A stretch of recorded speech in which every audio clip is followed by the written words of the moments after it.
आज आम्ही फिरत असताना आम्हाला दिसला भला मोठा साप.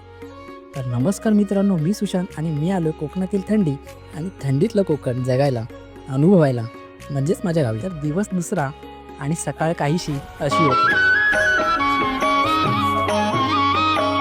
सूत्रधार तू विश्वाचा, तुझे गूढ ज्ञान कालगतीचे फिरविशी चक्र ते महान.